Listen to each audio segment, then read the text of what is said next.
Rising Pakistan میں آج ایک ایسے مہمان ایک ایسے دوست سے آپ کو ملوانا ہے کہ جن کا پروفیشن، ان کا پیشہ، ان کا شعبہ بہت فرق سا ہے، لیکن ایک ایسا شعبہ ہے جس سے ہماری آئے دن ملاقات بھی ہوتی رہتی ہے، لیکن اس میں ہم بات بہت کم کرتے ہیں، اور وہ شعبہ ہے فارمیسی کا۔ جب آپ کوئی دوائی لینے کیمسٹ کی دکان پہ یا فارمیسی پہ جاتے ہیں تو وہ کوئی صاحب یا صاحبہ ہوتے ہیں جو آپ کو دوائی کاؤنٹر پہ دے رہے ہوتے ہیں۔ کیا آپ نے کبھی سوچا کہ وہ کون شخص ہوتا ہے؟ کیا اس کے پاس کوئی ڈگری ہے؟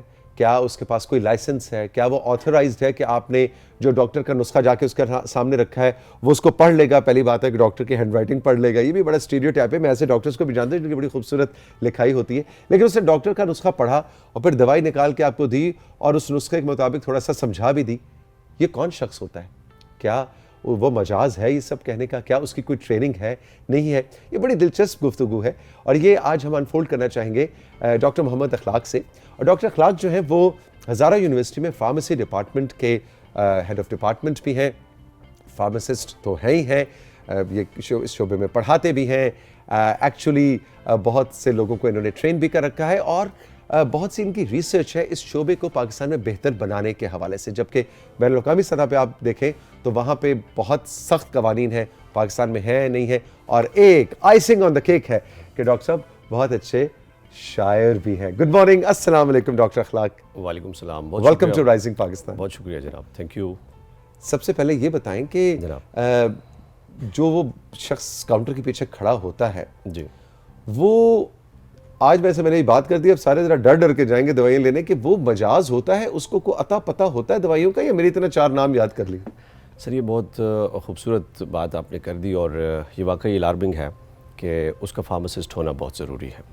اگر ہم ڈیولپ کنٹریز میں دیکھیں تو ہر میڈیکل سٹور پر یا ڈرگ کیمسٹ یا جو بھی سٹور ہے اس پر ایک فارماسسٹ ہی مجاز ہوتا ہے کہ وہ ان دوائیوں کو ڈسپینس کرے، لیکن اس کی ڈگری ہو، ڈگری ہو، یس، اسی ڈگری پر وہ سٹور رجسٹرڈ ہو، اور اگر وہ سٹور 2 یا 3 شفٹوں میں چل رہا ہے تو ہر شفٹ میں ایک فارماسسٹ بھی ہو۔ لیکن انفارچونیٹلی WHO کی ایک رپورٹ کے مطابق اس وقت ہم بہت پیچھے ہیں، ہمارے پاس بہت کمی ہے فارماسسٹوں کی، کہ پاکستان میں ان کی تعداد کم ہے کہ ہم تمام میڈیکل سٹورز پر ان کو اپوائنٹ کریں۔ اسی طرح ہاسپٹلز میں بھی ان کی تعداد بہت کم ہے، اگر آپ اس طرف بھی ہم گفتگو کو لے جائیں تو بڑی سیر گفتگو ہو سکتی ہے۔ تو اس وقت ہمارے پاس شاید اتنی تعداد نہیں ہے کہ ہر ایک میڈیکل سٹور پر اس کو ہم ڈپیوٹ کریں۔ یہ ڈگری ہوتی کیا ہے؟ 4 سال کی ہے، 6 سال کی ہے، 2 سال کی؟ یہ پہلے 3 سال کی تھی، پھر 4 کی تھی، پھر 2005 آنورڈ جو ہے نا doctor of pharmacy 5 year degree program آج کل 5 سال کی ہے۔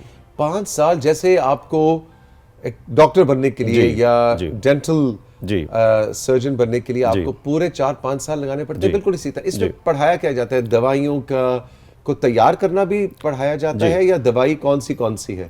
نہیں، اس میں دوائیوں کی تیاری بھی ہے، اس میں ہیومن باڈی سے ریلیٹڈ دوائیوں کے جو ایکشن ہے، ری ایکشن ہے، وہ ساری چیزیں، اور جو بایو کیمسٹری ہے ہیومن باڈی کی، اس سے دوائی سے ریلیٹڈ باڈی کا جتنا ایکشن ہے، یا دوائی کا جو ایکشن ہے باڈی پر، یا باڈی کا جو ایکشن ہے دوائی پر، یہ تمام تر چیزیں جو ہے نا ہم فارمیسی میں پڑھتے ہیں۔ لیکن ڈاکٹر اخلاق یہ بتائیے کہ وہ ایک شخص جو کھڑا ہوا ہے اس کو یہ سارا جاننے کی کیا ضرورت ہے؟ یہ کام تو ڈاکٹر کا ہے، دوائی تو ڈاکٹر نے لکھ دی، اس نے تو الماری میں سے اٹھانی اور دے دینی، جی، اس کے لیے سب جاننا کیوں ضروری ہے؟ ایکچولی آپ ڈیولپڈ کنٹریز کا تھوڑا سا وہ دیکھیں نا تو فزیشین جو ہے نا وہ پریسکرائبر نہیں ہوتا ہے، وہ ہیومن باڈی کو تو بڑی تفصیل سے جانتا ہے اور اس پہ سیر حاصل وہ گفتگو بھی کر سکتا ہے اور اس کو، لیکن دوائی سے ریلیٹڈ اس کا جو نالج ہوتا ہے وہ جسٹ اس کو یہ پتہ ہوتا ہے کہ یہ دوائی ہے اور اس کا یہ ایکشن ہے، باقی وہ باڈی میں جا کے کہاں کہاں جاتی ہے، اس کا کیا ایکشن ہے، پھر باڈی کا کیا اس سے ری ایکشن ہے، یہ تمام تر چیزیں جاننے کے لیے ایک فارماسسٹ کا جو ہے نا ساتھ میں ہونا ضروری ہے۔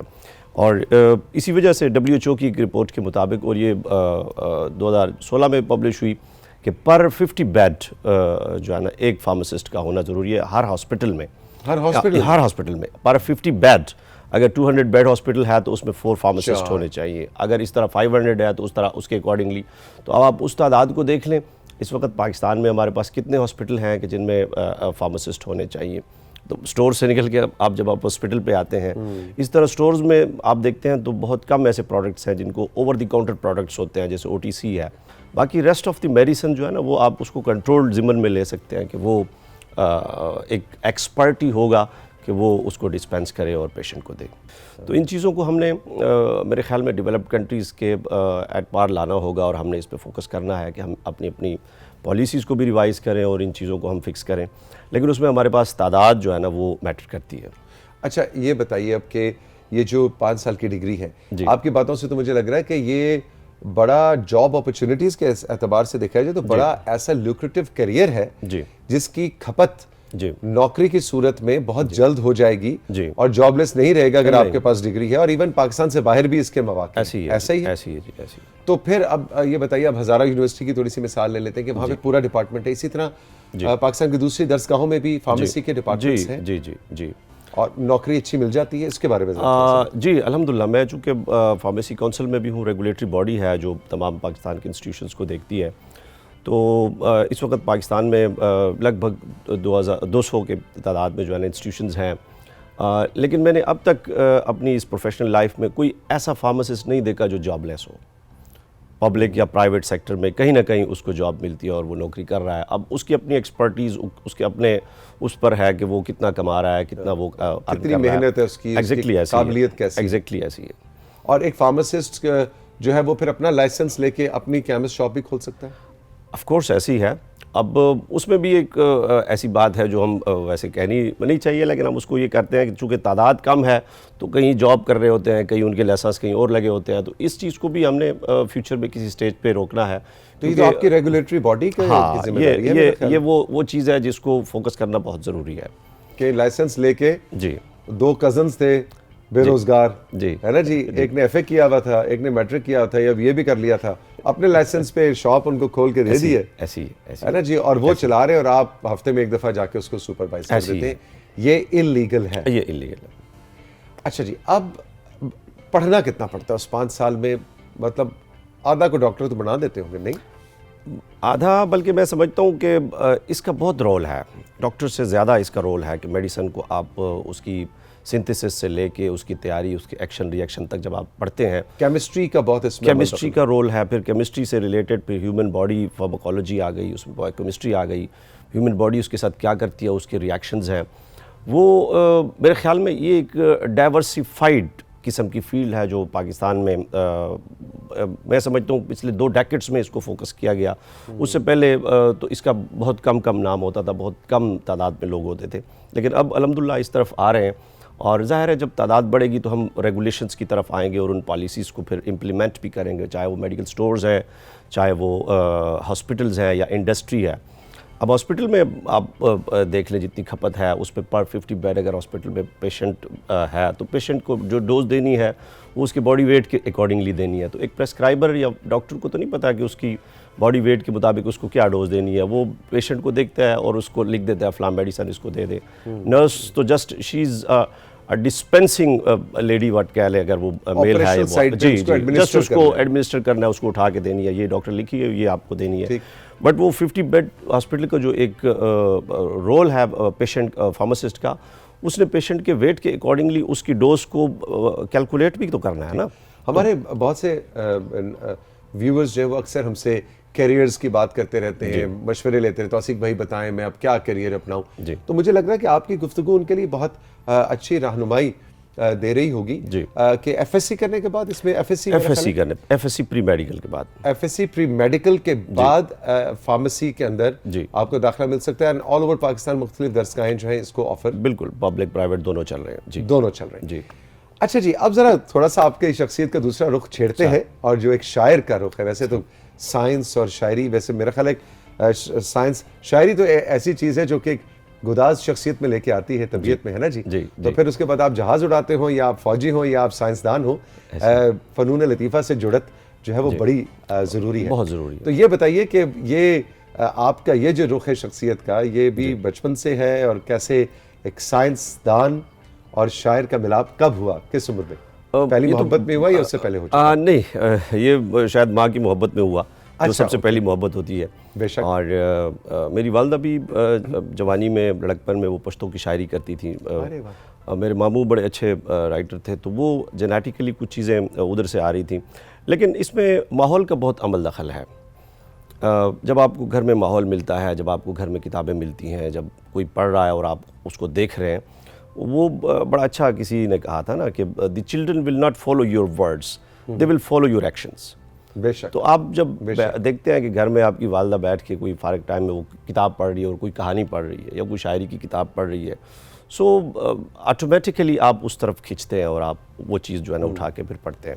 آج کل موبائل فون کے بارے میں کہتے ہیں کہ جی رات کو 9 بجے کے بعد استعمال نہیں کرنا چاہیے، تو وہ ماں باپ جو بچوں کو کہتے ہیں استعمال نہ کرو اور خود استعمال کر رہے ہیں، کوئی فائدہ نہیں. جب آپ خود اس کو چھوڑیں گے تو بچہ بھی آپ کو بالکل فالو کرے گا. ایسی ہے. جب آپ نے کوئی چیز فالو کروانی ہے یا بچوں کو اس طرف لے کے جانا ہے تو آپ وہ کام خود کریں گے. تو میں نے والدہ کو دیکھا کہ وہ کتابوں کا ان کو جو شوق تھا، تو مجھے بھی بچپن میں وہ ٹارزن اور عمر و یار کی کہانیاں کوئی 4 آنے 8 آنے کی ملتی تھی یا 1 روپے کی ملتی تھی، وہ لے کے آتا اور پڑھنا بھی نہیں آتا عمران سیریز اور اشتیاق احمد کی وہ تو اگلے سٹیپس پہ تھی. تو اس سے پہلے عمر و یار. ہاں، جب مجھے پڑھنی بھی نہیں آتی تھی میں لے آتا تھا اپنی چیز کے پیسوں میں سے، تو والدہ کو دیتا تھا کہ یہ مجھے پڑھ کے آپ سناؤ گی آج. وہ فارغ ٹائم میں پھر مجھے بیٹھ کے پڑھ کے سناتی تھی. تو اس طرح سے میرا شوق بھی ظاہر ہے کتابوں. آپ نے شاعری پشتو اردو دونوں میں کی؟ نہیں، میں نے صرف اردو میں کی. صرف اردو میں کی. جی. لیکن آپ کی مادری زبان پشتو؟ تو سرائکی پشتو دونوں، والد صاحب سرائکی. اور جو سائنس اور اس کا جو ایک تعلق آپ نے بات کی، تو وہ میر نے بڑی خوبصورت بات کی تھی کہ سرسری ہم جہان سے گزرے ورنہ ہر جہان دیگر تھا. تو یہ ریسرچ کی بات اس نے کر دی کہ ہم تو سرسری ہم جہان سے گزرے ورنہ ہر جہان دیگر تھا. اگر دیکھنے والی آنکھ ہو تو وہ کہتا ہے پھر وہ یہ ریسرچ ہے کہ وہ ہر جگہ آپ کو ایک اور جہان، ایک اور دنیا ملتی ہے، but you have to explore it. آپ اس کو اگلے ایکسپلور کر سکتے ہیں، دیکھ سکتے ہیں، نظر آ رہا ہے تو پھر آپ اس کو ایکسپریس کریں گے. تو میں سمجھتا ہوں کہ ریسرچ اور تحقیق کی بنیاد بیسیکلی تو کہیں نہ کہیں لٹریچر سے آ رہی ہے. جی بالکل. کچھ عنایت ہو ڈاکٹر صاحب، آپ کی موجودگی ہے اور جی بہت شکریہ. ناظرین بھی چاہیں گے کہ کچھ آپ سے سنا جائے. والد محترم کے لیے ایک غزل لکھی تھی، ایک شعر اس کی صورت میں کہ عجب دیوارو در میں روشنی تھی، عجب دیوارو در میں روشنی تھی، وہ رہتا تھا تو گھر میں روشنی تھی. اور منور چاک اور کوزے تھے یکساں، منور چاک اور کوزے تھے یکساں، کسی دستے ہنر میں روشنی تھی، کسی دستے ہنر میں روشنی. اور پڑی مجھ پر تو روشن ہو گیا میں، واہ، پڑی مجھ پر تو روشن ہو گیا میں، نگاہ معتبر میں روشنی تھی، نگاہ معتبر میں. اور مناجاتوں سے روشن تھا مصلی، مناجاتوں سے روشن تھا مصلی، اور آنگن کے شجر میں روشنی تھی. کیا اچھا. کسی کو کچھ نظر آتا نہیں تھا مگر میری نظر میں روشنی تھی. واہ. اور میرے قدموں میں رستے جگمگاتے، میرے قدموں میں رستے جگمگاتے، میرے رخت سفر میں روشنی تھی، میرے رخت سفر میں. اور میں خط استقامت پر کھڑا تھا، میرے شام و سحر میں روشنی تھی.